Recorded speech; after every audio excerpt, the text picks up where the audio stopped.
The bar and the handle removes unseen dirt and debris ahead of the blades for effortless shaving in one efficient stroke.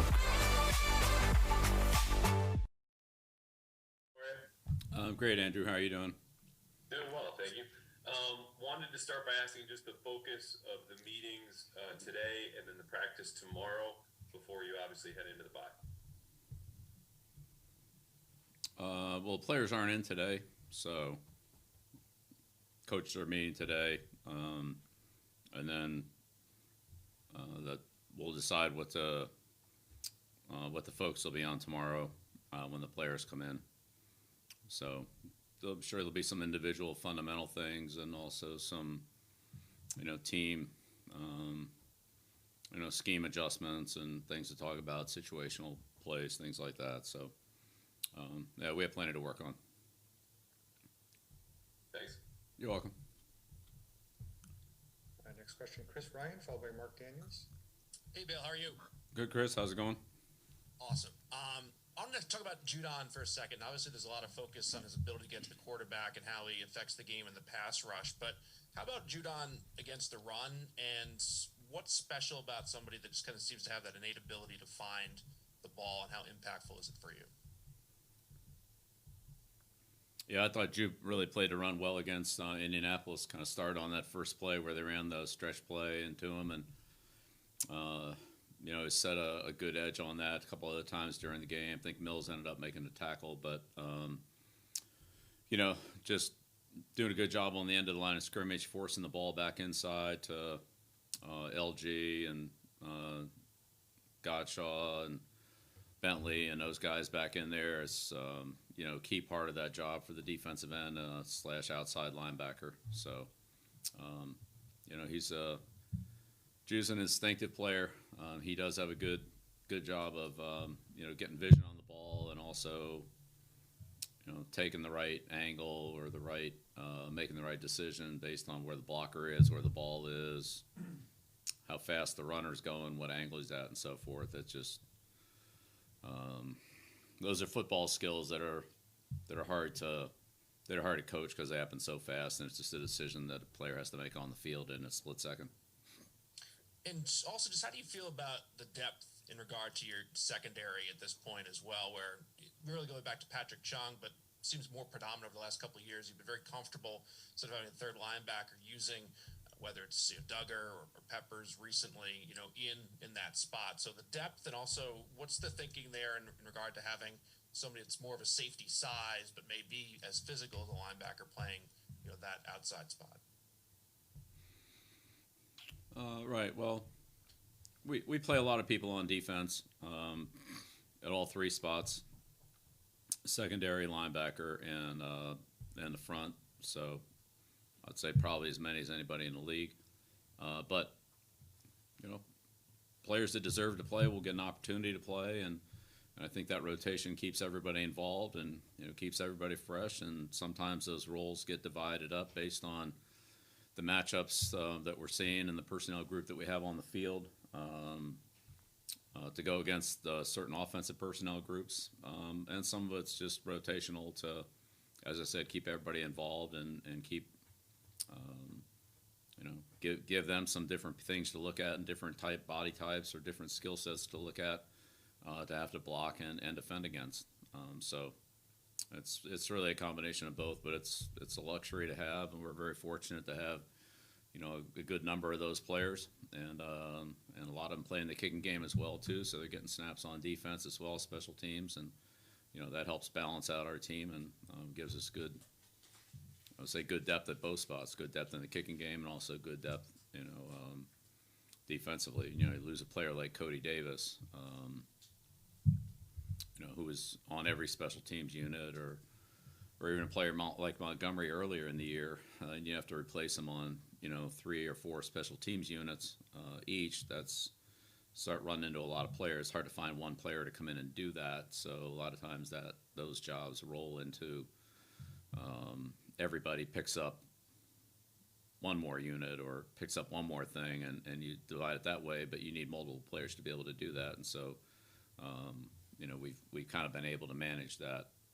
So that's, again, the depth in those units really help us out. Thank you. Yeah, you're welcome. Next question, Mark Daniels, followed by Zach Cox. Hey, Bill. Wanted to ask you something about Sunday. I know after the game, several offensive players noticed that Shaquille Leonard was calling out some of their plays before the snap. And I was wondering, when you went back and watched, is that a result of any tells, or did you notice any tells that any of your players maybe had before the snap that would lead to a player like Leonard sort of knowing what was going to happen? And is there anything as a coaching staff you all can do to prevent that? Yeah, right, Mark. We definitely want to prevent that. Yeah, I thought that there were 2 or 3 plays for sure that Leonard really got a big jump on and stopped us basically on those plays. Mosley got a couple of those. A couple weeks ago in the Jets game, it looked like Mosley. Almost looked like he heard the play in the huddle. He was on it so fast, and Leonard had a couple like that too. So whether that's something we were giving away or just something that he anticipated based on whatever the keys were that he might have picked up. We certainly want to try to prevent that, but I thought that definitely. Leonard for sure did it, and Mosley I thought had a couple plays like that as well. So, but that's what good defensive players do, and they anticipate things, and they are able to sometimes get a read on what they think is going to happen. They're not always right, but sometimes they are, and they can certainly make you look bad offensively. But as an offense, you always want to be balanced and try not to give things away. To the point where you don't have something complimentary that goes with them. So, that's kind of the game within the game there. Obviously, if a player or a team is stopping one thing, if you have something complimentary to go to, then you can offset that. So, we've certainly had that situation, come up as well too, where we're able to take advantage of whether it was a player thinking he knew what the play was, or the defense trying to play a certain play but not defend another play. You have to kind of strike that balance. So that's what it looked like to me too. Thank you. Next question, Zach Cox, followed by Bob Sosi. Bill, as we reach the halfway point here, how would you characterize the way that this rookie class has performed and developed as a whole so far? I think our rookie class has been, attentive. They've tried to, I think, really learn and be coachable and take the information and instruction that they've gotten from their coaches and also from their teammates. But have a long way to go, as you said. We're kind of around the halfway point of the regular season. When you take a look and pile the preseason and training camp and all that onto it, we're well past that. These guys have played a lot of football, and they have improved. But of course, the biggest games are yet to come, and there'll be more challenges and more difficult challenges going forward than what they've had already. So, how good they are or aren't, or how well they respond or don't respond, for all rookies in the league, not just our rookies, but everybody's will be it's a big question mark, and it'll be a big question to be answered for each of them individually and their teams, of how they perform in the second half of the year. If they hit the proverbial rookie wall or level off, or do they build on the experience and the things that they've learned already this year to grow and become better and contribute more in the latter part of the year? And I think we've seen plenty of examples of both, so we'll see how all that plays out. Thank you. You're welcome. Next question, Bob Sosi, followed by Dakota Randall. Good afternoon, Bill. Hey, Bob. Hey, Bill, obviously last weekend you had words about the military military and the TAPS program after the game. And I'm curious, this week, Veterans Day coming up, you've coached a player that I know of who finished his NFL career, Jake Beckett, went on to serve in the Army. You have Joe Cardona, who is a reservist now but has been an active duty officer as well, maybe again. You also had Malcolm Perry here for a short time, and he retired from football to go into the service full time, Right. hopefully to be a Marine Corps officer. I'm curious about your impressions of Malcolm as a player, but more so the decision that he made. What your thoughts were at the time, and the level of respect that you have for his decision to do that. Right. Yeah. Well, a number of guys, and maybe just to backtrack for a second on that, Bob. Of course, Katani, would also be in that Navy group. McConkey was out of the Navy when we had him. Kyle Eckel, Chet Moeller at the Giants, but I think one of the other people in the Malcolm Perry category would be John Stufflebeam, and Admiral Stufflebeam played and punted at Navy, and then we had him in training camp when I was with the Lions, and he was certainly an NFL caliber punter, but he elected to stay in the Navy and went on to serve and rise to the rank of admiral. And of course, everybody, probably over the age of 30, remembers him from the daily press briefings that he gave with the post 9/11 press conferences. So Admiral Stufflebeam made that same decision to forego an NFL career to serve in the Navy. I spent a lot of time with Pat Tillman when he came out in whatever year that was, 98, 99, somewhere in there, down to Arizona State, and he ultimately made that same decision to play and then go and Malcolm. So again, I have a tremendous amount of respect for all those people and for Malcolm, and I had several long conversations with Malcolm prior to his draft entry into the draft, and then after he was released from the Dolphins when we claimed him from the Dolphins, and then when he was here, and then the process of him leaving, coming back, and so forth. And so we had a number of conversations, and I have a ton of respect for Malcolm and the decision that he made, and I'm sure he'll be a great teammate and a great Marine, and I'm glad he's on our side. Glad he's defending us, and he's on our side. So, but yeah, that's obviously a big life decision for Malcolm, and one that I and as an organization we have total respect and appreciation for. But that's real life football. I mean, there's real bullets out there. We coach and play a great game, but that game is that's for all the marbles. And so anybody that's in that arena, we have the ultimate respect for. And the Taps families that were at the game last weekend, it was very, very touching to greet them and to at least show the appreciation and respect we had for their loved ones, and also to see all the military people out there, even Army, the bands, and the so forth. All the people that are on the field. In the end, they all defend our freedom, and we appreciate what they all do. But yeah, glad you meant. Thanks for asking about Malcolm. That's great. Great reference.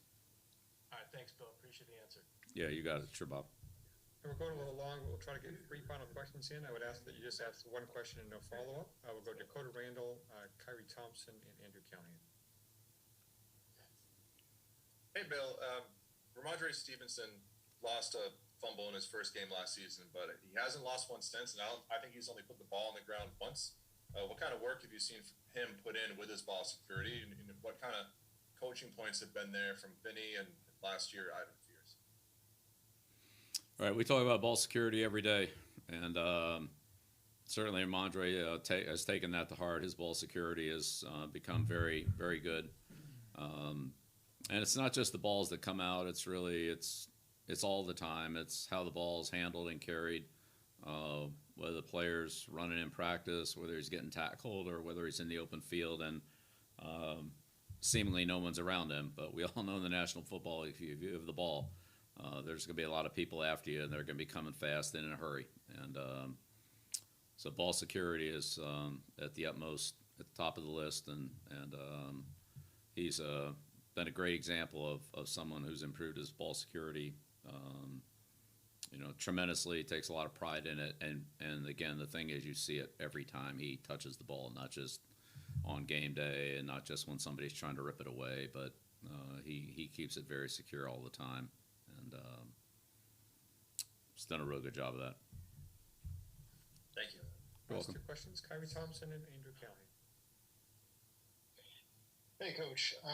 You talked about, you said that you think one of Mac Jones' strengths is seeing the field really well, and he talked a bit about not trying to get caught up in what he called false reality, just looking at still frames from tablets and things, and just trying to stick to his coaching with what his reads are supposed to be, what's open. How do you feel about his mental process, how he's seeing things, and just how to keep on building on some of the good things from the past couple of weeks? All right. Well, one of the best things we've done in the last couple of weeks is take care of the football in the passing game, especially. We've had it stripped out, but in terms of the passing game, we've kept the ball from being intercepted, and really from the defense getting their hands on very many of them, and that's a good thing. But the quarterback, it's I think that's really a good point about still pictures and where guys are and all that. But it's also where their eyes are and where their movement is, what direction they're going, and how what their body position and posture is at that point in time. Are they getting ready to break forward? Are they still drifting backwards? Are they gaining ground depth backwards to try to throw over them? Are they coming forward? So you've got to be careful about throwing in front of them, or you can't throw over them, and all things like that. And again, for the quarterback, he's also has to manage the pass rush and see around a bunch of big bodies in there that are 6'5", 6'6", 6'4", whatever, offensive and defensive linemen, and to be able to stay calm with all that's flying around them there. And still get a good, clear visual picture of where the coverage is, where they're going, what they're doing, how fast they're going to get there. So, all that processing takes place in split seconds. And, when you talk to quarterbacks that really can see that, they do a good job of, as from the sideline, telling you exactly what they saw. And then you go back and look at it on film, and you see all the things they talked about. Where the defense was, where the defenders, how they were positioned, where the rush was, if somebody flashed in front of them, if they weren't able to step up because of pressure from the right or left side or whatever it is, and so forth. I mean, those guys see a lot and can process a lot. It's really amazing how much they can do in a second and a half, and then get the ball out of there. And so that's their job, and that's what they need to do, is see the defense, read the coverage, throw the ball to the right receiver, and manage the timing of the rush, either avoid it or slide to where there's space so they can throw the ball. And it's, like I said, a lot happens in those 2 seconds. Thank you, Coach. You're welcome. Last question, Andrew Kelly. Hey, Phil, understanding every quarterback is different, every play is different. What, if any, are some of the general coaching points for how to play under pressure at that position? Because it looks like the offense has one of the highest sack rates for when players are under pressure across the league. And I know those are some of the negative plays that, maybe Mac has mentioned about improving your early down efficiency. Yeah, well, you're right, Andrew. Every play is different, and all the circumstances are different, and the relationship of the routes, the defenders, and the rush, and so forth. So, in the end, it comes down to team execution and trying to in the passing game have a good rhythm and a good timing. So, when that all works, then you usually have good positive plays. When it doesn't, when the receivers get jammed, or they're not open, or the protection breaks down, or the coverage takes something away that you think is going to be a good option, and it turns out not to be, then that's where it's just not as clean. So I think the best thing we can do, just in terms of the overall production, is more efficiency as a unit. Every single person, making sure that their execution is as good as it can be on the play, and then we'll have more positive plays, more positive results, less long yardage, more points, etc. So that's kind of the focus for us this week. Thanks. Thank you, All right. Coach. Thanks, everyone. Thank you.